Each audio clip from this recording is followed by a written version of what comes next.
Do you believe that global warming is happening? I do. I really believe it's happening because I was born here and I'm 34 years old, and I remember when I was a kid there was about 5 feet of snow for like a week or two at a time every year, and since about 11 or 12 years that's changed. This year we saw more snow, but I remember because as a kid you'd always get about a week of thick snow, and that was a normal thing, and it's warmed up. I've seen Inconvenient Truth as well, and I looked at that and it made a lot of sense to me because I used to be in Switzerland as well, and I've heard just around the world a lot of things have changed, and I know just from my own community and my own perspective here that it's definitely gotten a lot warmer. So I agree, and the whole thing makes sense. More cars, more pollution, it kind of reflects off the ozone and it comes back and heats the planet up. So that's my perspective, I guess. What are some of the effects that we might see in our lifetimes from global warming? I just have to guess. I'm hoping it's not going to be too severe, but my feeling, if it's warmed up so much in the last 15 years or so, it could be huge. I don't know. I'd just be guessing, but I would say I'm hoping it won't be a severe change, but I don't know. Especially considering the things over in India with the tidal waves and all that, could be a huge thing around the world. It seems like it's already happening. So here, I don't really know. Hopefully it doesn't get a lot drier. Then I think the forest and the trees will have more problems with the beetles, and we might lose a lot of the forest. That's my guess. So sorry. That's okay. What do you think that you as an individual can do to decrease global warming? Well, I think mainly is think about your transportation and what you're putting into the environment and recycling. I used to live in Switzerland, and it was totally different there as far as recycling. Everyone's way more conscientious of what they're putting and what they're using and recycling into the system. Here, it's getting better, but I see a lot of businesses still not recycling. It just doesn't make any sense to me, especially if you're a company and your main thing is like maybe a restaurant and you're putting that in the environment. We got to all think about the long term. So recycling. Monitoring, maybe change diesel fuels, goes to, what are they doing now? Vegetable, they're doing, what is that? Ethanol, or they're doing the different types of fuel. We don't need to be using oil. I think that we need to come, when we have solar, we can go that way, solar power, water power, just alternatives. Thank you. What are some of the effects that we might see from global warming?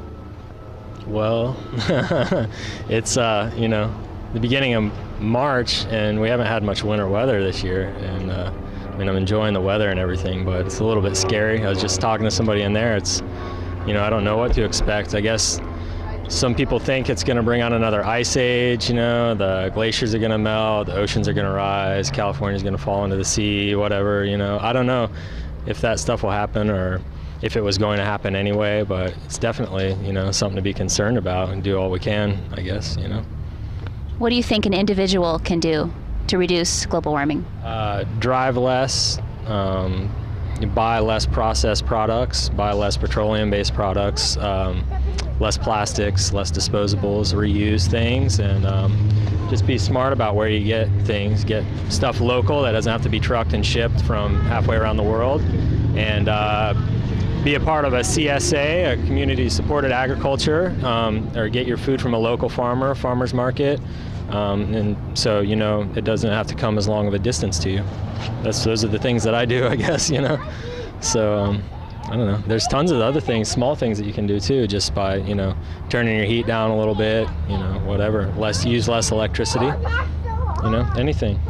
What do you think some of the effects of global warming might be? The greenhouse effect, which is like in different industries. I'm not real sure. I'm not real educated on the point. Do you think that in your lifetime you'll see some of the negative effects of global warming? Yeah, I kind of think we already have seen some. Such as what? Animal species, like extinction and stuff. Do you think that there's anything that an individual person can do to decrease global warming? I know there are, just not exactly sure right now what they are. Cleaner cars. Yeah. Less pollution. Recycling and stuff. Yeah. Well, it's not really a belief. For me, you look at the climate record, CO2 concentrations in the atmosphere, they're CO2 is going up and the climate is pretty well, I mean, the measurements of global temperature are going up, so yeah, global warming is happening. You know, belief is like believing in God. Okay. This is looking at data. Do you think that we're going to see some of the effects of global warming in our lifetimes? Well, some people say we're seeing them already, but you know, it's unclear what the effects are going to be, so it's hard to predict what they are. You've probably seen in the news that last year people were saying that the big hurricanes we all had were a result of global warming, and then we could expect maybe more this year, but then they didn't really happen. So it gets kind of difficult to predict the result of the climate change, but I'm sure we'll see something. Do you have any idea what it might be? Well, I think the easiest thing to predict is a rise in sea level, and that's, again, pretty well established. And what do you think that anybody like us, an individual person, can do to decrease global warming? Well, you know, it's kind of interesting. I live in Sacramento and I rode my bicycle up here today for recreation. And although my wife did pick me up in a car to take me home. But, you know, I see a lot of people talking about doing things, but it's always somebody else has to do it. So, you know, when I see these big traffic jams on the freeway because nobody wants to carpool, or everybody and his brother going up to Tahoe and ski, I don't have a lot of confidence that anybody really wants to do anything about it until they're directly affected. Thank you. What you've been watching are candid interviews with people on the street in Grass Valley, California. As early as the 1800s, theories concerning climate change and global warming were suggested. However, it hasn't been until recently that we've understood the Earth's atmosphere well enough for scientists to accept that the Earth's climate is changing. Modern tools and technology have enabled scientists to collect enough data to supply convincing evidence to support this idea. Today, most climate scientists agree that some warming has occurred over the past century and will continue through this century. More information is needed to fully understand the phenomenon of climate change and to what extent human activities affect it. What we do know is that even small changes in temperature influence the functioning and distribution of life on our planet. In this segment of the program, we'll take a look at climate. What is it? What do we know about Earth's climate through time? And how do we know about climate before humans began to record information about it? Leanna, could you explain a little about climate and weather? As the old saying goes, everyone talks about the weather. But what about climate? And what's the difference between weather and climate anyway? One easy way to remember the difference is that climate is what you expect and weather is what you get. Here in Nevada County, for instance, we expect January to be pretty cold and wet. Jackets, raincoats, and boots are kept by the door. Umbrellas are kept handy. And many people take precautions to keep their outdoor pipes and favorite plants from freezing on those occasional deep freeze nights. Climate, then, is what we expect. It's the average weather for a particular region and time period, usually taken over 30 years. These averages for our area give us the weather pattern that we expect from one season to the next and from year to year. The trick about averages and about our climate in Nevada County is that the averages are made from a widely varying set of readings over the weather over many years. For example, the average maximum daytime temperature on January 15th in Nevada City was 51 degrees over the 75 years ending in 2005. But on January 15th in 1942, the daytime high was 70 degrees. And back in 1950, the high for January 15th was a very chilly 8 degrees. That was the weather on those unusual days, and those temperature readings are included in the averages that help to define our climate. As we will see in our program, the farther we look back in time, the easier it is to see that the climate in our area has changed tremendously over long periods of time. The Earth's climate has changed many times during the planet's history, with events ranging from ice ages to long periods of warmth. Historically, natural factors such as volcanic eruptions, changes in the Earth's orbit, and the amount of energy released from the sun have affected the Earth's climate.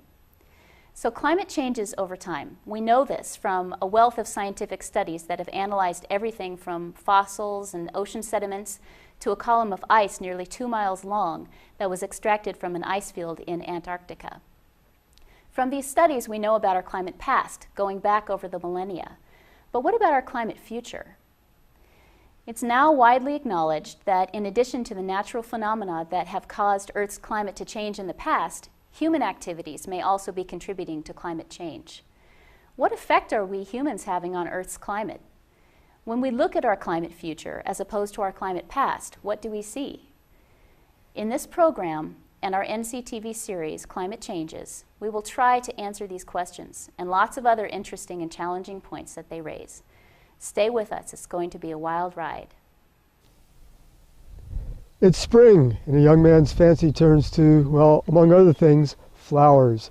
These are oak flowers. These are specifically the male oak flowers. They're going to put out the pollen when they get ripe. They're in long strings called catkins. Female flowers are a bit harder to find. They're in the axil of the leaf. Axil is a scientific term meaning armpit. It's not the flowers that I want to look at right now, though it's the leaves. You've got these little baby leaves coming out here in the springtime. And what I want to point out is the sharp teeth, spines on these oak leaves. Here we have one of last year's leaves. You can see those spines really well. Let's head over to Weiss Brothers Nursery now to check out some of their houseplants. And specifically, let's look at the edges of those houseplants. Let's see if we can find any with spines.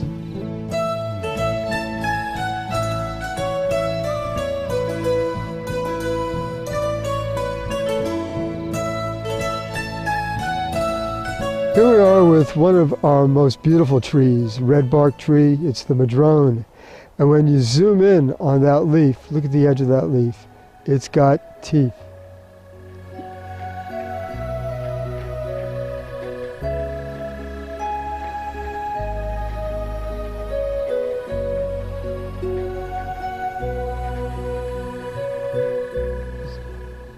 This is the interior live oak. And look at those teeth.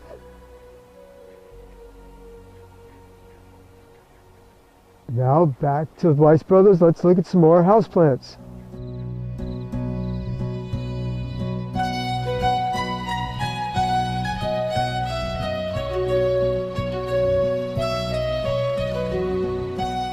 And here we have another of Northern California's natives.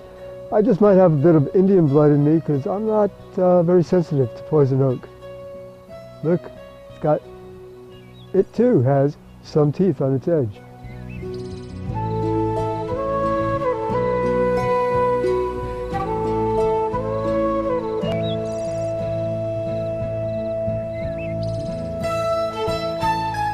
Now I'm sitting next to Toyon, or Christmas berry.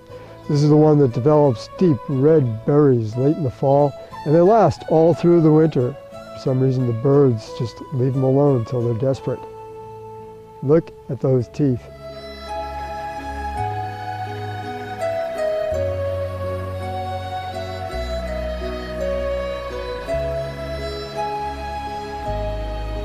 And here we have yerba santa, healthy herb. Look at those teeth. So what's going on? A leaf is a food factory. It makes food for the plant. It uses energy from the sun, carbon dioxide from the air, water and nutrients sucked up by its roots. Suppose it's early spring in Northern California. There's plenty of sunlight to drive photosynthesis, plenty of carbon dioxide in the air, but the sap is not flowing. The plant is not getting any nutrients from its roots. That's because roots can't pump sap very far up the plant. Trees depend on their leaves to pull water and nutrients up from their roots. What drives the process is the evaporation of water off the surface of the leaves. But cold air can hold only a small amount of moisture, so only a small amount of water can evaporate from the leaves, and only a very small amount of nutrients get delivered from the roots. The plant can increase evaporation if it can get more air to move over its surface. That's what we do when we turn on a fan. What the leaf needs to do is to generate some turbulence. Look at how I can generate turbulence in a slow-moving stream of air just by sticking my finger into the flow. Plants never evolved fingers, but they have evolved teeth on the edges of their leaves. I've been in touch by email with Dana Royer of Wesleyan University, who's experimented with leaves and found that rough edges increase turbulence and thereby increase evaporation. Houseplants can only be grown indoors because they're native to the tropics, where it's always warm. Warm air evaporates water easily, so creating turbulence is not an issue for tropical plants. Farther north, we get a cold, if sunny, springtime, and plants need to do all they can to get the sap flowing. Looking at plants growing all over the world, botanists have found a close correlation between the average temperature in the region and the proportion of its plants that bear smooth or rough-edged leaves. The colder the air, the more plants have leaves with rough edges. Paleobotanists, studying leaves that fossilized millions of years ago, now use this relationship as a paleothermometer to determine a region's temperature millions of years ago when the fossilized leaves were alive. 40 million years ago, another mountain range stood where the Sierra stands now, and another river flowed where the Yuba now flows.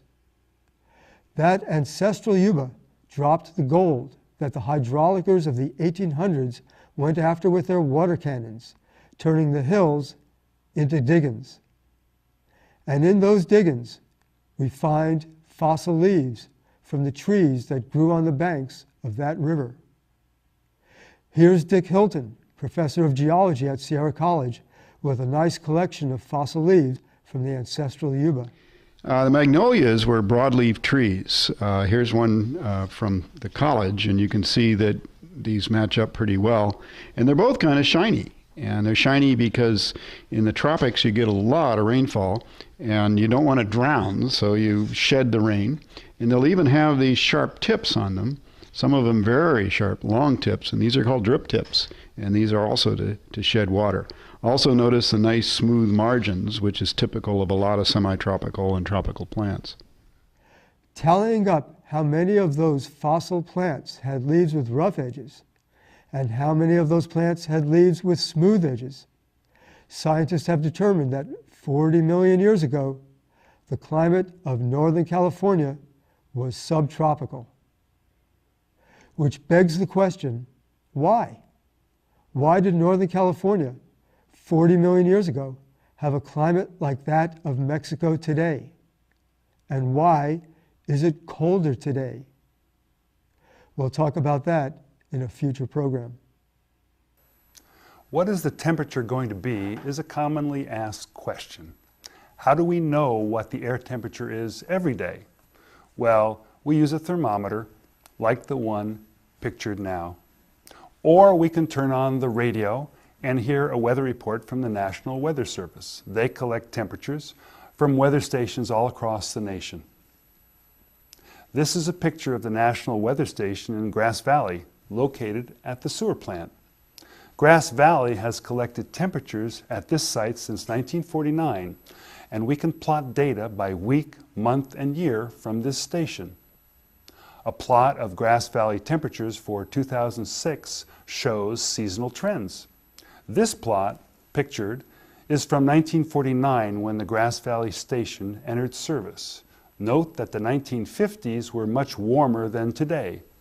Handwritten temperature records from the Sierra Nevada go back 100 years. This plot is from 1903 to 2003.